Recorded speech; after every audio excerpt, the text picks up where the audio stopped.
Bonjour, aujourd'hui, je vous propose d'étudier un extrait de la première scène de l'acte 1 de L'Île des Esclaves, la pièce de Marivaux.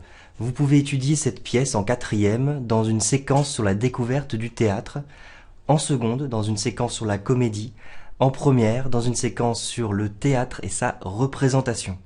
Dans tous les cas, vous serez amené à étudier la relation entre les personnages, la mise en scène et le jeu d'inversion des rôles sur lequel repose cette pièce. Nous allons voir tous ces thèmes. Marivaux renouvelle le théâtre au XVIIIe siècle en proposant aux spectateurs de véritables expériences qui se déroulent sur scène. Souvent, ces pièces sont fondées sur une situation de départ artificielle qui provoque tout le déroulement de l'intrigue. D'une pièce à l'autre, Marivaux crée des situations variées, basées sur des quiproquos, sur le travestissement, sur l'inversion des rôles. Et là, dans L'Île des Esclaves, l'intrigue repose sur une question sociale. Que se passerait-il si des nobles, accompagnés de leurs esclaves, étaient contraints d'échanger leur statut social ? Pour cela, Marivaux invente une île, l'île des esclaves, où vont échouer ces personnages. Iphicrate et son esclave Arlequin d'une part, Euphrosine et sa servante Cléantis d'autre part. Notre texte est un extrait de la scène d'exposition où Iphicrate révèle à Arlequin où il se trouve. Comprenant cela, Arlequin en profite pour reprendre sa liberté. Le spectateur assiste au basculement qui fonde toute l'intrigue. Le maître perd son autorité malgré lui et l'esclave réalise son indépendance. Dans cette scène, le rire est au service d'une réflexion profonde. Le ton badin d'Arlequin devient à la fin un ton sérieux. Alors, ma problématique. Comment Marivaux met-il en place l'inversion des rôles qui lui permettra de composer une pièce où le comique de situation et les jeux de langage sont au service d'une réflexion philosophique sur les fondements de la société? Mon plan. Alors, d'abord, nous allons voir que cette scène d'exposition est une scène comique où un maître perd progressivement toute autorité sur son esclave. Ensuite, nous verrons comment s'opère le basculement, toute la mise en scène de l'inversion des rôles qui fonde l'intrigue principale. Et enfin, ce dispositif offre toute une réflexion sur le thème de l'esclavage et plus largement sur l'organisation de la société. Nous allons maintenant lire ce passage. Ce sont des esclaves de la Grèce révoltés contre leur maître, et qui depuis 100 ans sont venus s'établir dans une île, et je crois que c'est ici. Tiens, voici sans doute quelques-unes de leurs cases. Et leur coutume, mon cher Arlequin, est de tuer tous les maîtres qu'ils rencontrent ou de les jeter en esclavage. Eh, chaque pays a sa coutume, ils tuent les maîtres à la bonne heure, je l'ai entendu dire aussi, mais on dit qu'ils ne font rien aux esclaves comme moi. Cela est vrai. Eh, encore vit-on. Mais je suis en danger de perdre la liberté et peut-être la vie. Arlequin, cela ne te suffit-il pas pour me plaindre ? Arlequin prenant sa bouteille pour boire. Ah, je vous plains de tout mon cœur, cela est juste. Suis-moi donc. Arlequin siffle. Comment donc ? Que veux-tu dire ? Arlequin distrait chante. Tala, talara. Parle donc, as-tu perdu l'esprit ? À quoi penses-tu ? Ah ah, monsieur Iphicrate, la drôle d'aventure, je vous plains par ma foi, mais je ne saurais m'empêcher d'en rire. Iphicrate a par les premiers mots. Le coquin abuse de ma situation. J'ai mal fait de lui dire où nous sommes. Arlequin, ta gaieté ne vient pas à propos. Marchons de ce côté. J'ai les jambes si engourdies. Avançons, je t'en prie. Je t'en prie. Comme vous êtes si vil et poli, c'est l'air du pays qui fait cela. Allons. Hâtons-nous, faisons seulement une demi-lieue sur la côte pour chercher notre chaloupe, que nous trouverons peut-être avec une partie de nos gens, et en ce cas-là, nous nous rembarquerons avec eux. Arlequin en badinant. Badin, comme vous tournez cela, il chante.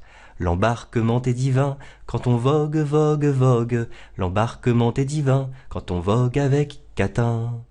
Iphicrate retenant sa colère. Je ne te comprends point, mon cher Arlequin.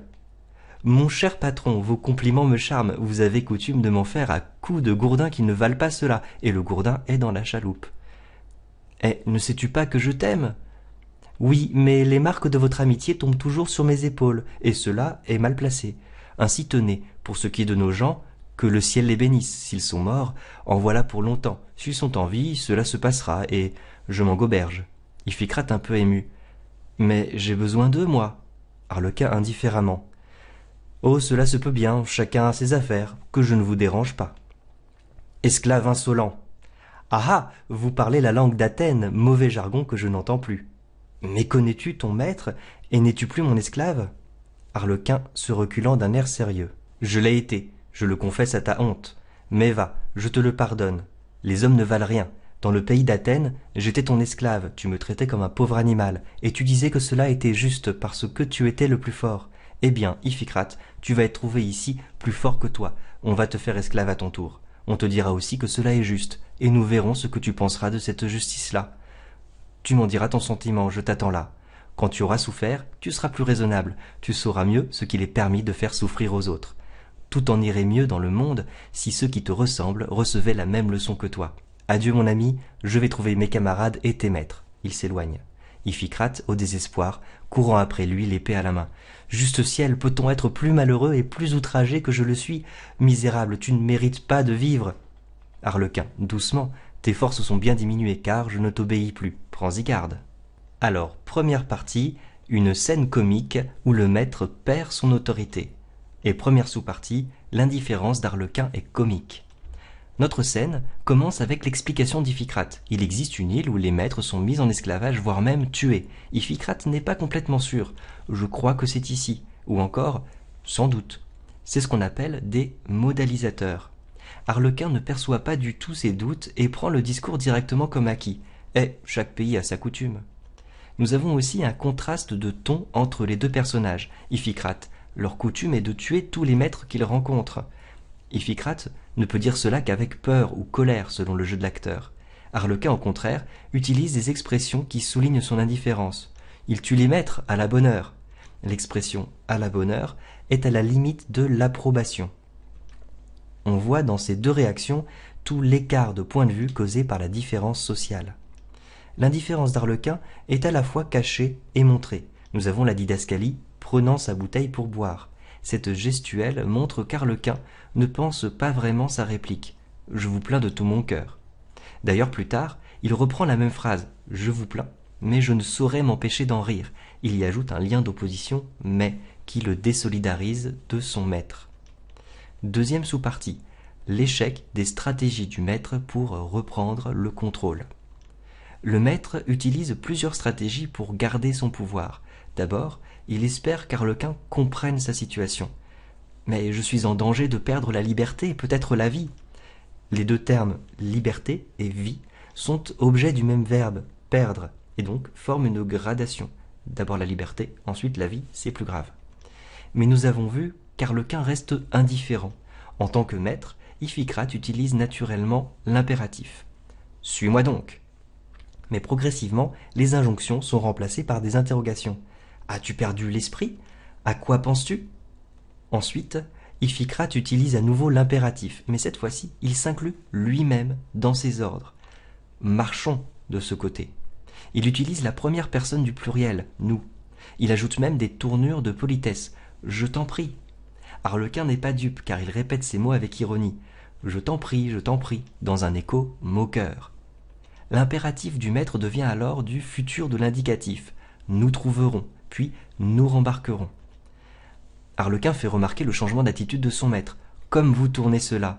Il déjoue les stratégies de son maître en les montrant au spectateur. C'est notamment visible quand il imite son maître. Mon cher Arlequin devient mon cher patron, toujours sur le même principe de la répétition moqueuse. Dernière stratégie d'Iphicrate, il essaie de jouer sur l'affectif. Ne sais-tu pas que je t'aime? Il utilise une question rhétorique pour obliger Arlequin à répondre à l'affirmative. Mais cela ne fonctionne pas non plus. Il est obligé de poser une véritable question cette fois. Mais connais-tu ton maître et n'es-tu plus mon esclave? En essayant de reprendre le contrôle de la situation, Iphicrate est obligé de formuler le principe même de la pièce qui était jusque-là encore non dit. Es-tu ou n'es-tu plus esclave? Troisième sous-partie, rupture théâtrale de la communication. L'intrigue ne peut pas progresser tant que la question centrale n'est pas formulée par Iphicrate. Tant que cela reste non dit, la communication est interrompue entre le maître et le valet. Cela se voit dans la mise en scène, et c'est ce qui rend notre passage particulièrement théâtral. Le maître veut avancer, marchons, Et plus loin, avançons. Et nous avons sans cesse des verbes d'action. Hâtons-nous, faisons une demi-lieue. Au contraire, Arlequin est immobile. J'ai les jambes si engourdies. Il résiste à la progression de l'histoire qui est attendue par les spectateurs. Sur scène, la rupture de communication coïncide avec cette stabilisation du mouvement. Quand le maître parle d'embarquement, Arlequin reprend ce mot pour faire une chanson. L'embarquement est divin. Il ne s'adresse plus à son interlocuteur. De même, Iphicrate ne peut plus s'adresser à Arlequin. Il est obligé de prendre le spectateur à témoin. Le coquin abuse de ma situation. Les didascalies précisent, à part les premiers mots. C'est ce qu'on appelle en théâtre un aparté. Les répliques d'Arlequin sont de plus en plus irrespectueuses. Uhuhu, d'abord il siffle, c'est précisé dans les didascalies. Puis, distrait, il chante ta-la, ta-lara. Et enfin, il rit, riant ah ah ah, monsieur Iphicrate, la drôle d'aventure. Ce qui est drôle pour le spectateur, c'est que son impertinence est de plus en plus évidente. C'est d'ailleurs le rire qui répond à l'accusation d'Iphicrate, esclave insolent. Ah ah, vous parlez la langue d'Athènes. Transition vers la deuxième partie. Nous avons vu dans cette scène que le maître perd son autorité et malgré toutes les stratégies mises en place, il se heurte à l'indifférence d'Arlequin. Cela interrompt l'évolution de l'intrigue. Cependant, nous assistons en direct à un basculement. Les rôles sont progressivement inversés et c'est cela qui débloque l'action. Deuxième grande partie, la mise en scène d'une inversion des rôles. Et première sous-partie, un basculement du langage. Ce basculement des rôles est avant tout un jeu de langage. D'abord, Arlequin passe du vouvoiement au tutoiement. Je vous plains. Arlequin vouvoie son maître au début, mais plus tard, je le confesse à ta honte. Arlequin passe au tutoiement. Ce n'est pas un hasard si le changement de langage intervient précisément au début de cette tirade qui dénonce l'esclavage. Le deuxième basculement du langage se voit dans les temps employés. Le présent de l'indicatif, ils ne font rien aux esclaves comme moi, devient d'abord du passé composé, je l'ai été, puis de l'imparfait, tu me traitais comme un pauvre animal, pour des actions qui sont désormais terminées, il n'est plus esclave. Enfin, le basculement du langage est visible dans la manière dont Arlequin désigne son maître. Chacun ses affaires. Arlequin renvoie ce pronom indéfini, chacun, au pronom personnel moi utilisé par le maître. De cette manière, il affirme son indépendance.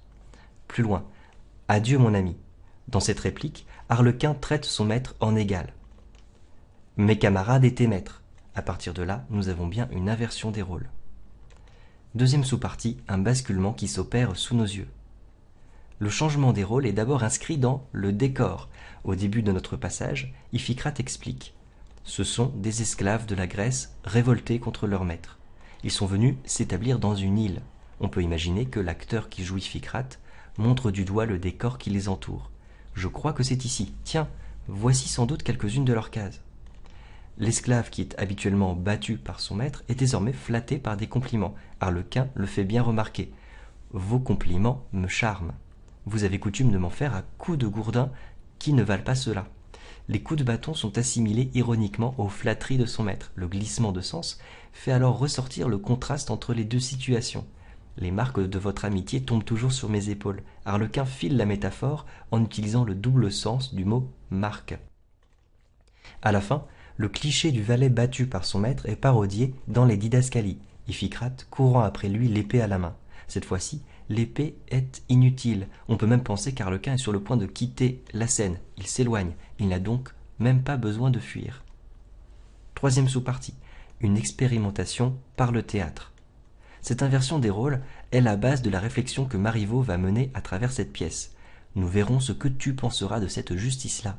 Le pronom personnel, nous, inclut le spectateur qui assiste aussi à cette expérience théâtrale.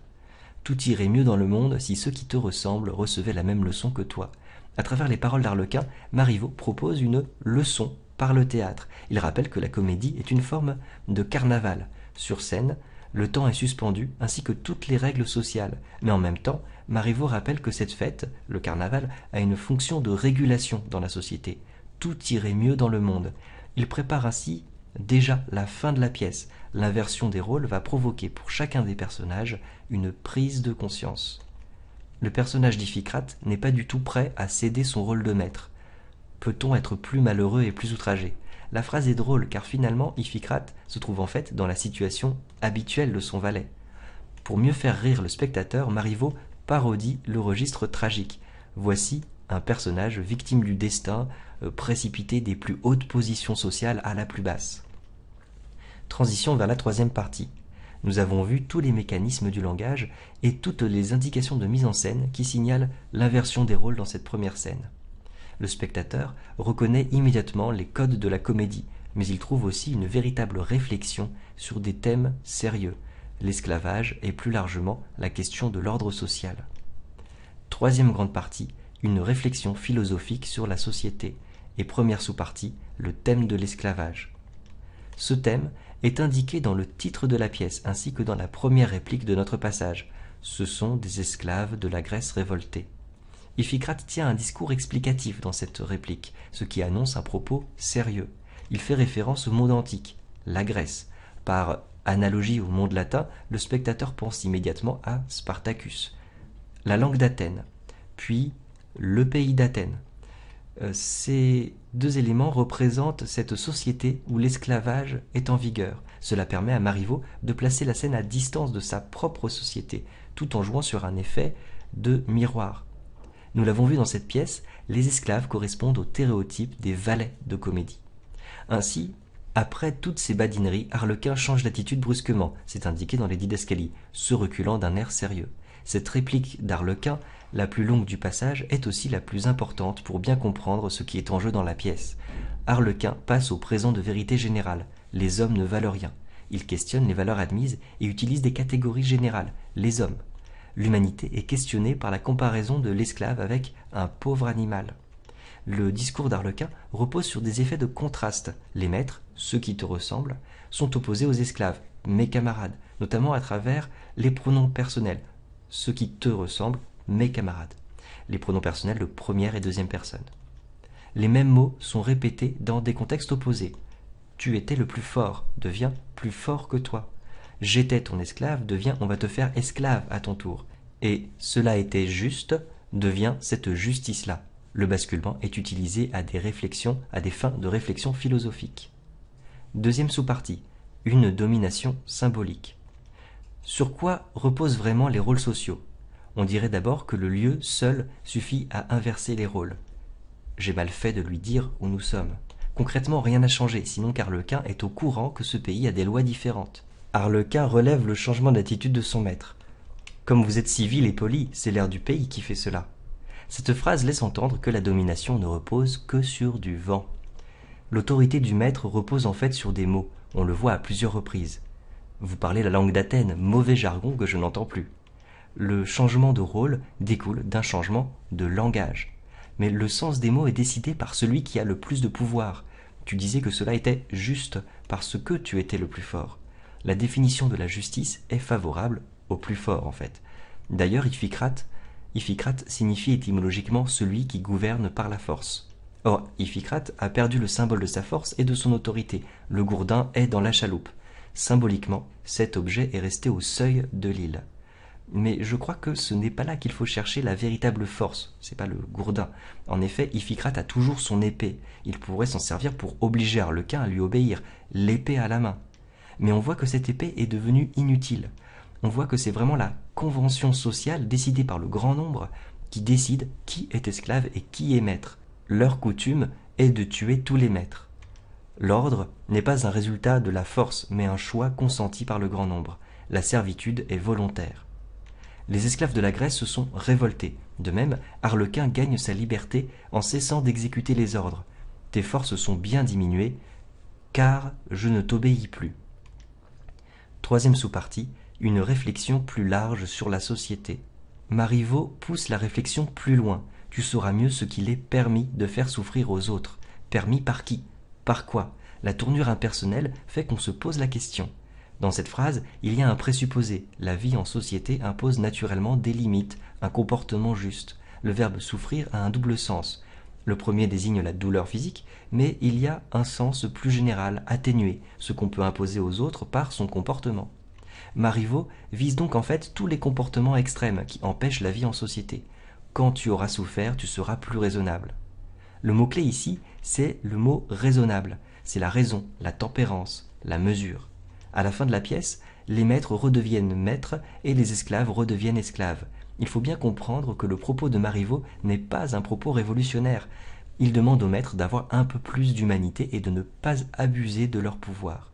Avec cette pièce, il leur dit « Prenez garde, votre pouvoir ne repose que sur un consentement. Les esclaves pourraient bien un jour refuser d'obéir, et alors vous n'aurez plus de pouvoir. » Ma conclusion.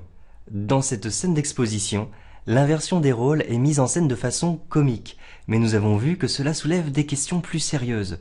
Le contraste entre le dépit d'Iphicrate et l'indifférence d'Arlequin prête à rire, mais il illustre aussi une confrontation de points de vue et une réflexion sur le pouvoir. Marivaux propose aux spectateurs de vivre cette inversion des rôles avec les personnages qui sont sur scène, afin d'en ressortir le meilleur. On a toujours cette idée que le théâtre est un moyen d'améliorer les spectateurs, et donc ensuite la société. D'ailleurs, on voit dès le début des personnages qui sont pleins de défauts. Iphicrate ne respecte pas Arlequin, et Arlequin se montre cruellement détaché du sort d'Iphicrate. Ces personnages vont évoluer au fil de la pièce pour gagner en humanité. Malgré ce thème de l'esclavage, le ton de Marivaux n'est pas polémique ici. L'évolution du langage, les jeux de mise en scène, l'alternance du ton badin et du ton sérieux, tout ça annonce une pièce où l'on réfléchit en se divertissant. L'habileté de Marivaux, c'est de réussir à poser des questions sensibles sur la société tout en restant dans les règles de la bienséance qui sont attendues par le public de son époque. Certaines questions soulevées par ce texte relèvent de la philosophie politique, et ce sont des questions de juste mesure. Dans quelle mesure le pouvoir est-il nécessaire au fonctionnement de la société? Et dans quelle mesure est-il légitime?